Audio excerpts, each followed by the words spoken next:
Saludamos en esta oportunidad a todos los hermanos, hermanas en el Señor Jesucristo y queremos una vez más reiterarles una bienvenida al capítulo 25 relacionado con los arnaldistas en nuestra materia Historia de la Iglesia de Cristo, siglo por siglo, o Historia de los Bautistas a través de los siglos.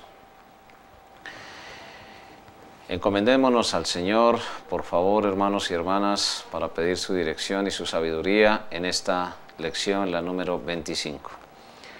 Padre nuestro que estás en los cielos, una vez más estamos en tu divina presencia y queremos agradecerte por todas las bendiciones recibidas. Gracias por las oraciones contestadas, por la vida eterna en Cristo Jesús, la protección que tú nos has dado. Bendice los hermanos, las hermanas presentes, a nosotros.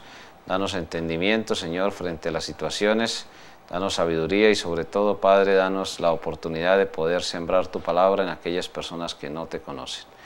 Te alabamos en esta hora y nos encomendamos en Cristo Jesús, nuestro amado Salvador. Amén. Los arnaldistas es un apodo que surge de Arnaldo de Brescia, contemporáneo de Pedro de Bruys. Se puede decir que estos dos grandes predicadores estuvieron enmarcados también dentro de la sana doctrina.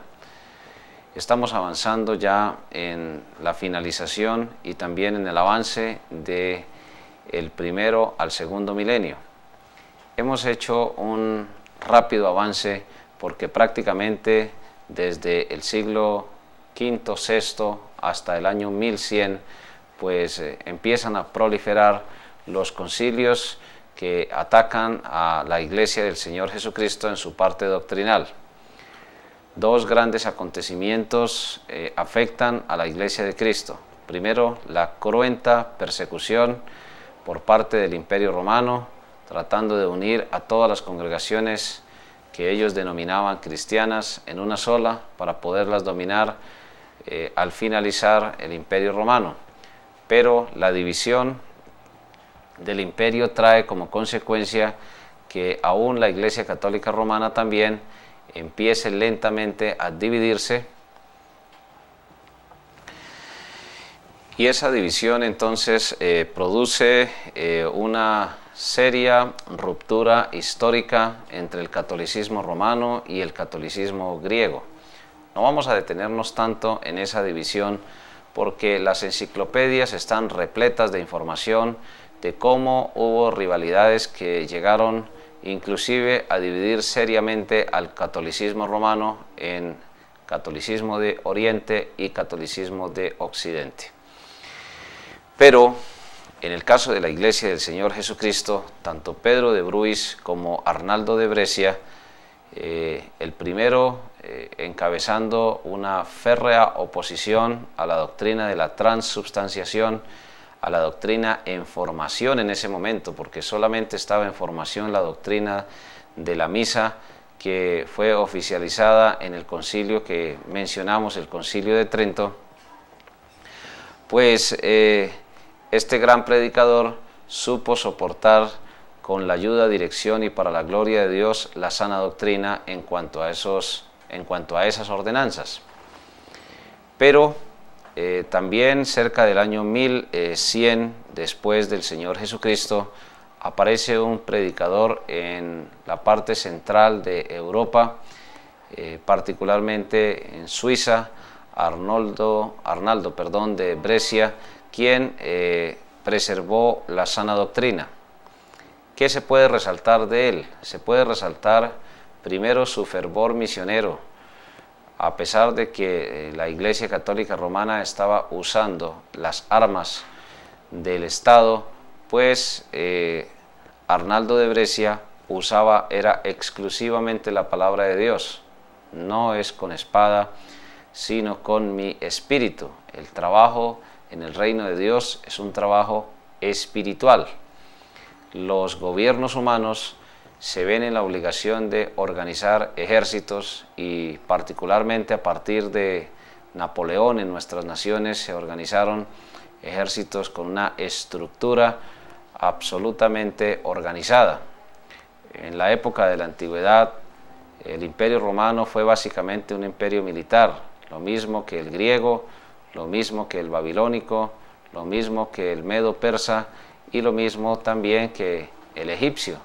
Fueron imperios que se desarrollaron con base en las armas. Se puede decir entonces, hermanos y hermanas, que las armas que tenía Arnaldo de Brescia eran netamente espirituales. Uno de los ejemplos más notables lo encontramos en el Evangelio según San Lucas. Evangelio según San Lucas, vamos a observar en el capítulo número 22, cuando en el verso 47 se registra el arresto del Señor Jesucristo. Lucas 22, 47 dice que mientras él aún hablaba se presentó una turba y el que se llamaba Judas, uno de los 12, iba al frente de ellos y se acercó hasta Jesús para besarle. Entonces Jesús le dijo: Judas, ¿con un beso entregas al Hijo del Hombre? Recordemos que Jesús siempre prefería usar el título el Hijo del Hombre, la parte humana de Jesús. Viendo los que estaban con él lo que había de acontecer, le dijeron: Señor, ¿heriremos a espada?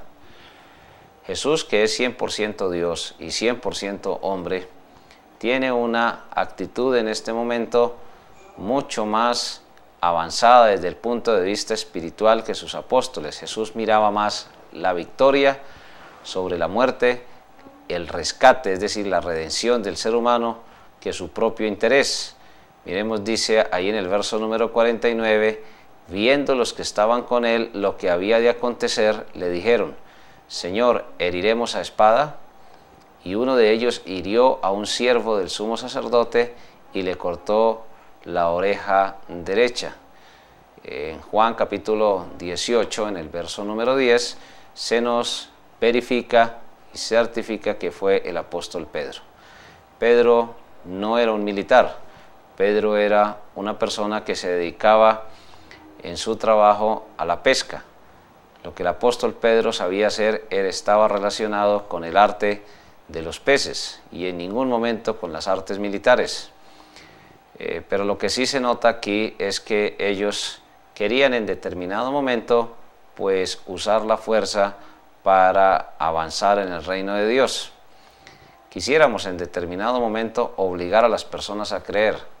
América Latina ha sido un espacio geográfico donde la fuerza ha sido usada en muchas ocasiones y podemos citarlo a manera de ejemplo. Cuando los europeos españoles conquistadores llegaron aquí a América, pues llegaron con la espada y la escopeta, por decirlo así de esa manera, con las armas de fuego en una mano y con la Biblia en otra, cristianizando entre comillas a los aborígenes o a los indios, como popularmente se le dice, porque Cristóbal Colón creía firmemente que había llegado a una zona de la India y por eso se acuñó el término India. Sabemos que Cristóbal Colón murió sin conocer realmente qué tipo de territorio había conquistado. Pero es una referencia histórica a cómo se trataba de usar las armas para imponer las doctrinas religiosas. Cristo jamás justificó el uso de la fuerza ni de las armas para llevar adelante la predicación del Evangelio. Todo lo contrario, Jesús siempre afirmó: no queréis venir a mí para que tengáis vida eterna. Esa afirmación implica voluntad, es un acto de la voluntad, es un acto voluntario. Cuando se obliga a una persona, o cuando se pretende mejor, porque realmente no se consigue obligar a una persona a creer en el Señor. Ni siquiera Jesús usó las armas para defender a la iglesia del Señor Jesucristo en ese momento. Se usa el Antiguo Testamento, los libros de Josué, Jueces, por ejemplo, el caso de Salomón, el caso de David, cuando ellos usaron las armas para fortalecer al pueblo de Israel, para ir y conquistar dentro de la ley. Para el pueblo judío fue válida la afirmación y sigue siendo en cierto modo válida la afirmación de que en el Antiguo Testamento temporalmente Dios permitió y en algunas ocasiones recomendó el uso de las armas para arrasar a los pueblos que definitivamente no querían creer. Pero fue algo enmarcado dentro del propósito de Dios de la edad de la ley. En ningún momento, bajo la edad de la gracia, Dios siempre ha actuado de diferente manera de acuerdo a las dispensaciones, o mejor, de acuerdo a los tiempos. La palabra dispensación significa una edad o un tiempo definido en el cual Dios se ha relacionado con el ser humano de una manera muy específica. No es lo mismo la relación de Dios con Adán y Eva en el jardín del Edén, cuando podía hablar directamente con ellos, o con Caín y Abel. Dios habló directamente con Caín en tonos audibles, y aunque Caín no lo percibió 100%, es decir, no lo pudo ver completamente, sí escuchó su voz. Y así sucesivamente. Con Noé fue lo mismo, con Abraham fue lo mismo, con Moisés, pero la Biblia no se había terminado. Las profecías de la venida del Señor Jesucristo todavía estaban en construcción. La ley fue dada simplemente para guiar al ser humano al Mesías, al Salvador, al Libertador, a Cristo Jesús, y así sucesivamente. En la época o en la dispensación o en la edad de la gracia, pues lo que tenemos sencillamente es la palabra de Dios como arma espiritual. Arnaldo de Brescia fue un hombre que entendió esto de una manera categórica.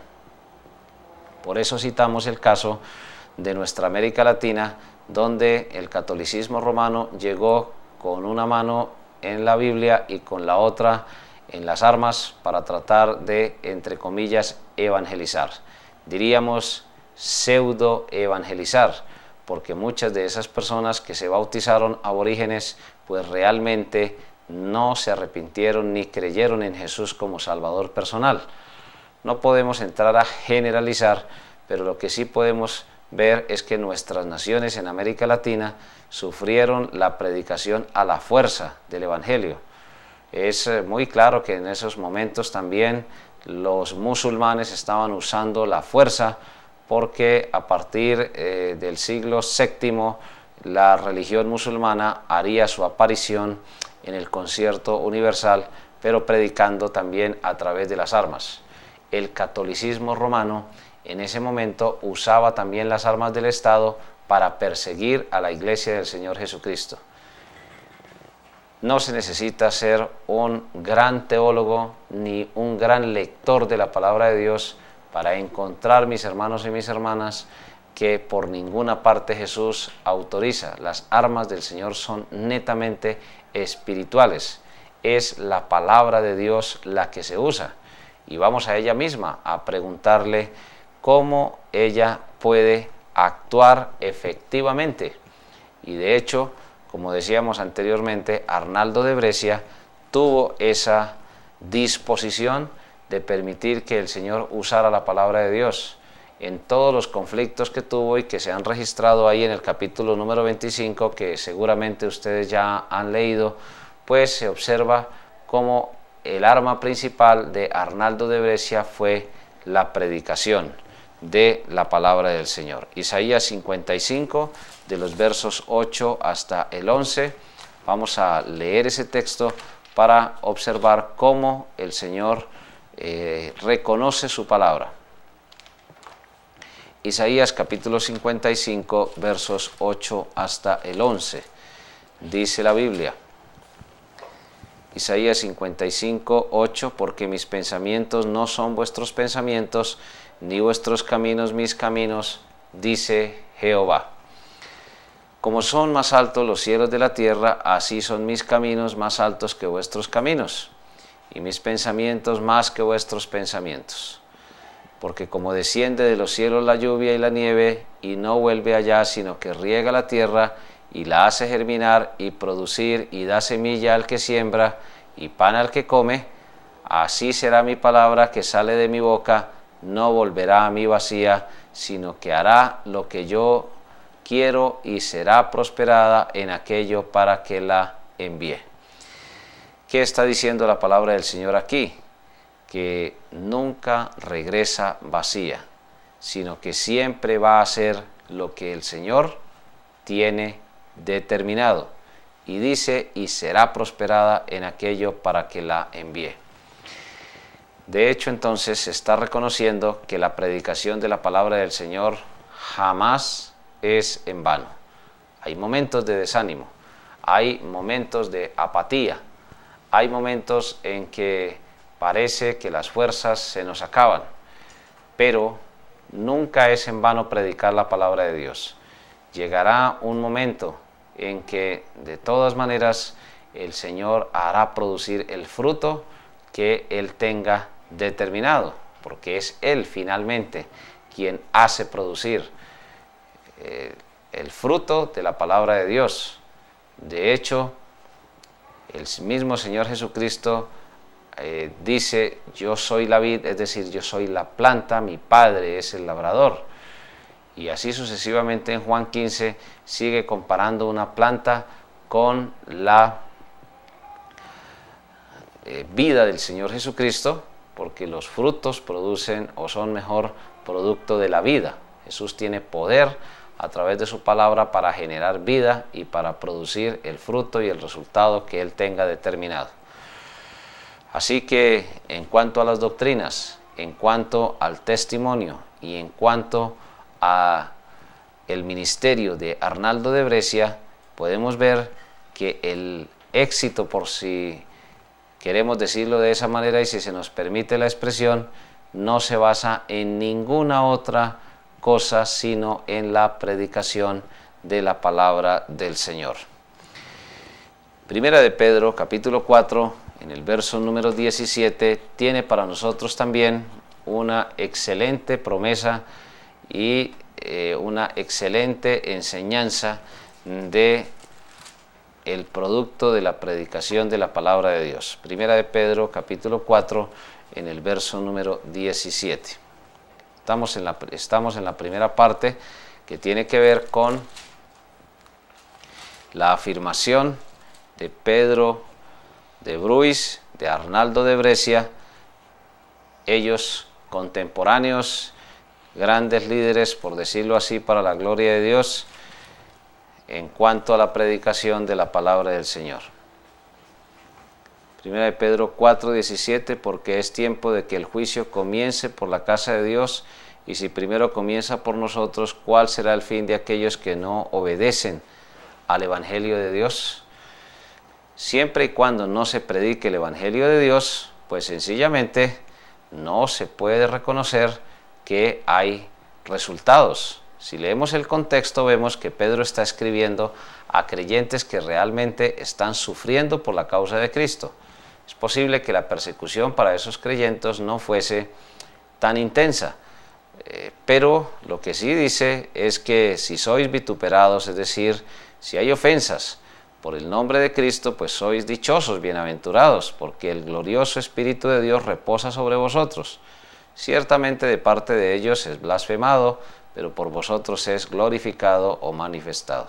Así que ninguno de vosotros padezca como homicida, o ladrón, o malhechor, o por entrometerse en lo ajeno. Pero si alguno padece como cristiano, no se avergüence, sino glorifique a Dios por ello. Porque es tiempo que el juicio comience por la casa de Dios, y si primero comienza por nosotros, ¿cuál será el fin de aquellos que no obedecen al Evangelio de Dios? Ya se sabe entonces que no se puede nacer de nuevo si no es porque Dios se revela, se da a conocer a través de su palabra y de lo que su palabra ha hecho. La primera forma de revelación de Dios es la creación, pero la creación fue hecha por medio de la palabra de Dios. Entonces la palabra de Dios fue usada para la creación, y la creación es usada para llevar en primer lugar a aquellos, por ejemplo, perdidos en lugares recónditos donde nunca nadie ha llegado con una Biblia. Es la creación efectuada por la palabra de Dios la que les puede inducir al arrepentimiento y a la fe. Así que encontramos aquí entonces, una vez más, que la Iglesia de Cristo seguía fundamentada en su palabra. Otro texto adicional antes de considerar los aspectos históricos de Arnaldo de Brescia lo tenemos en Efesios capítulo 6, en el verso número 17. Libro de Efesios capítulo 6, en el verso número 17, observaremos cómo la palabra del Señor también tiene promesa a través de este texto de defendernos. Efesios capítulo 6, de defendernos de todas las acechanzas del maligno, y dice: y tomad el yelmo. El yelmo era como el casco de la salvación, y la espada del Espíritu, que es la palabra de Dios. Se está usando la armadura de un soldado romano, y el uniforme, por decirlo así, exigía tener un casco bastante fuerte, y aquí habla de la salvación como la que inunda la mente del creyente, y la espada del Espíritu, que es la palabra de Dios. La palabra espada ahí no se trata de un arma larga usada para el ataque, sino más bien un arma corta empleada en la defensa del cuerpo a cuerpo, que era una de las formas clásicas de la lucha en el ejército romano y en los ejércitos de la época. Hermanos y hermanas en el Señor Jesucristo, no podemos pretender solamente atacar con la palabra de Dios, sino defendernos con la palabra de Dios. Muchas veces hemos citado el caso de Jesús cuando fue tentado, y él claramente se defendió de Satanás diciendo: escrito está. Así, tanto Arnaldo de Brescia como Pedro de Bruys, grandes adalides de la Iglesia del Señor Jesucristo, y siempre afirmamos que es para la gloria de Dios que tenemos este estudio de cómo Dios podía usar también siervos suyos que se defendieron, pero siempre usando como arma la palabra de Dios, nunca usando la fuerza humana, el intelecto humano, la capacidad humana, sino siempre centrados en la palabra del Señor. Desde el punto de vista histórico, entonces, sí es necesario aclarar que lo que tuvo que enfrentar Arnaldo de Brescia pues fue bastante curioso, porque después de los concilios que ya hemos mencionado orientales, pues surgieron otra serie de concilios.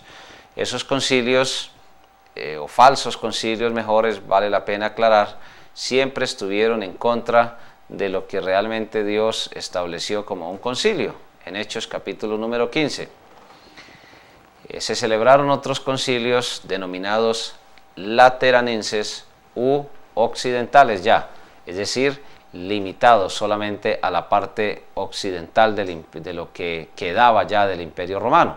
El Imperio Romano como tal ya no existía.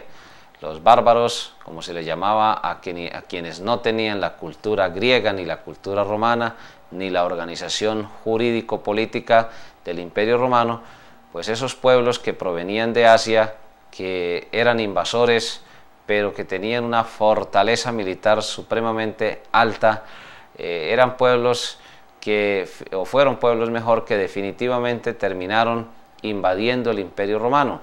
Esas invasiones bárbaras se realizaron tanto en Oriente como en Occidente. En lo que quedó en la parte occidental del imperio, pues hubo iglesias que soportaron la pretensión de unirse con el Estado que en ese momento, o con los diferentes estados mejor, que en ese momento estaban dominando ya el territorio europeo.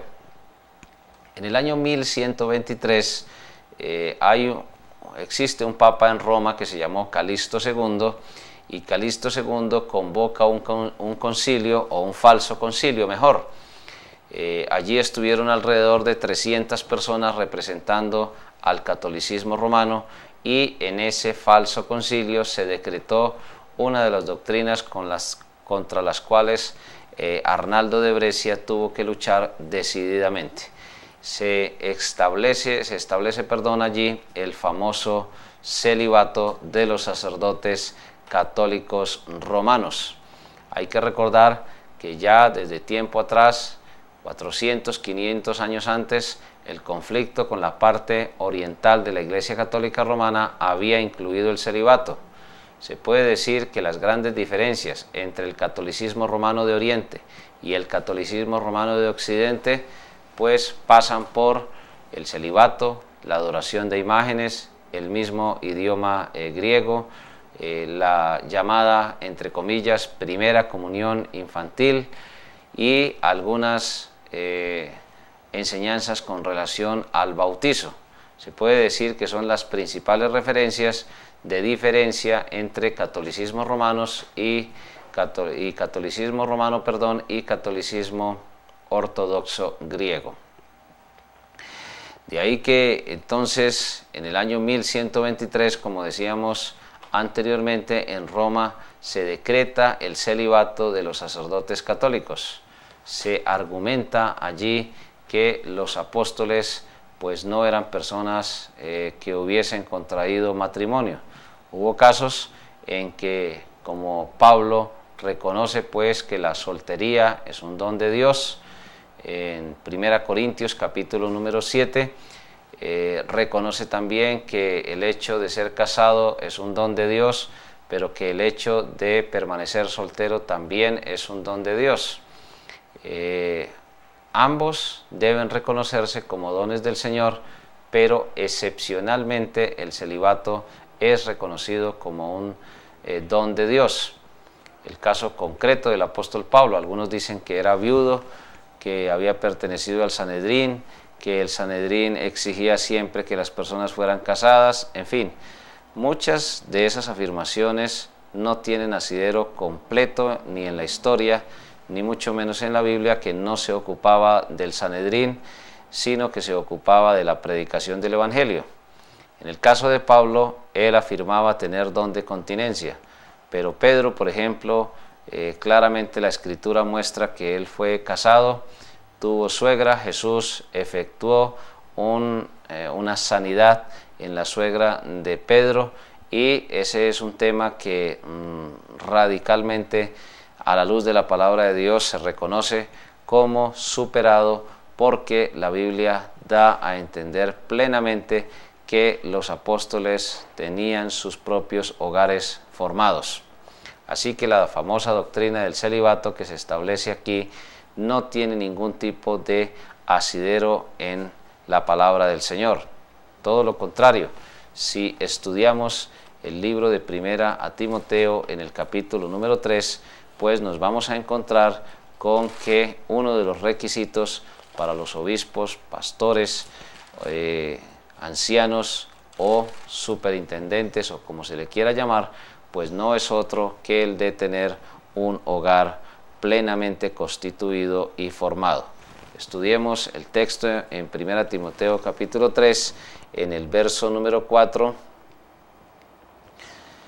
o podemos ir inicialmente al verso número 2. Es necesario que el obispo sea irreprensible, marido de una sola mujer, sobrio, prudente, decoroso, hospedador, apto para enseñar, no dado al vino, no pendenciero. Y sigue diciendo en el verso 4 que gobierne bien su casa, que tenga a sus hijos en sujeción con toda honestidad.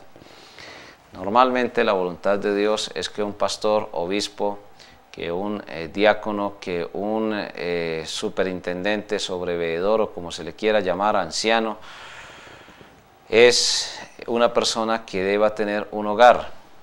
Los hogares de los pastores, lógicamente, no son perfectos, 100%, pero sí somos llamados a mostrar un testimonio al mundo perdido de que Dios puede dar sujeción al hogar.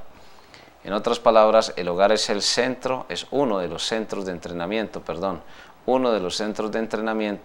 para el siervo del Señor. Por eso, decretar que todos los siervos del Señor deben ser solteros en el famoso llamado celibato, pues es un asunto que no se compadece con la palabra del Señor. Si algún pastor excepcionalmente expresa tener don de continencia y la iglesia observa que realmente hay concordancia con la realidad y que Dios ha dado un ministro ese don, pues sencillamente podrá ordenarlo al ministerio, pero siempre será una excepción.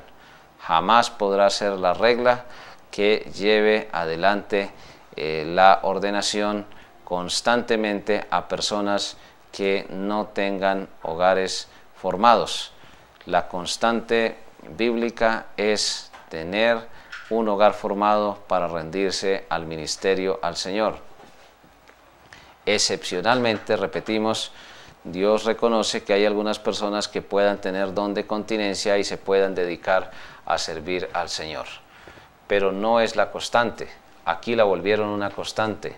Arnaldo de Brescia se opone decididamente a esta doctrina, entre comillas, promulgada en este famoso concilio y particularmente entonces enfrenta la persecución que le llevaría definitivamente a ser perseguido de tal manera que entregó, como dice allá el historiador en la página número 146, dice que en el año 1155, y estamos leyendo literalmente en el segundo párrafo, al terminar, en el año 1155, Arnaldo fue crucificado, su cuerpo fue quemado, las cenizas fueron echadas en el río Tíber. Así pereció el gran patriota, porque tuvo una altísima influencia dentro de Suiza, Italia y Francia, y mártir de la santa doctrina de la libertad religiosa. La separación entonces entre la Iglesia y el Estado fue también una constante en este predicador de la palabra del Señor. Más adelante se celebrarían otros concilios, 1179, 40 años después, fueron condenados creyentes en el Señor Jesucristo por no aceptar las doctrinas que se estaban elaborando, desarrollando, impulsando y promoviendo desde los falsos concilios y desde las mismas jerarquías de las famosas religiones que estaban unidas con el Estado o con los estados franceses, con el Estado suizo en ese momento y también y muy por sobre todo con el Estado italiano. Hay que recordar que en estos estados, pues el feudalismo, que fue una época en la historia que se denominó como oscurantismo, porque la religiosidad impidió hasta el mismo desarrollo de la ciencia. Dios no ha estado en contra jamás del desarrollo de la ciencia porque da conocimiento al ser humano, hablando de la ciencia como el conocimiento humano que descubre la verdad por medio de métodos rigurosos, de métodos de observación, planteamiento de teorías y también de formulación de realidades o de leyes que gobiernan el universo. Se puede decir que Dios es el científico de científicos. Él es el gran ingeniero que diseñó el universo, pero no solamente lo diseñó, sino lo ejecutó. Por medio de la Trinidad, Dios Padre planeó, Dios Hijo ejecutó y Dios Espíritu Santo sustentó y sigue sustentando este universo. Pero en la época de la Edad Media, en la Edad Media, en ese periodo histórico, se privilegió el pensamiento religioso y el pensamiento filosófico del ser humano. Sin embargo, no es justo decir que la Iglesia de Cristo tuvo que ver en dicha promulgación histórica, porque la Iglesia de Cristo se mantuvo al margen de las grandes religiones de su época.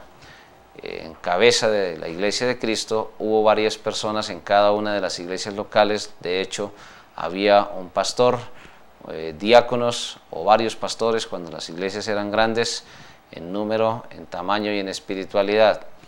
Pero sí se puede entonces resaltar que en el resumen de las doctrinas de los arnaldistas, pues fue sencillamente un gran predicador que continuó defendiendo la sana doctrina de la Iglesia de Cristo.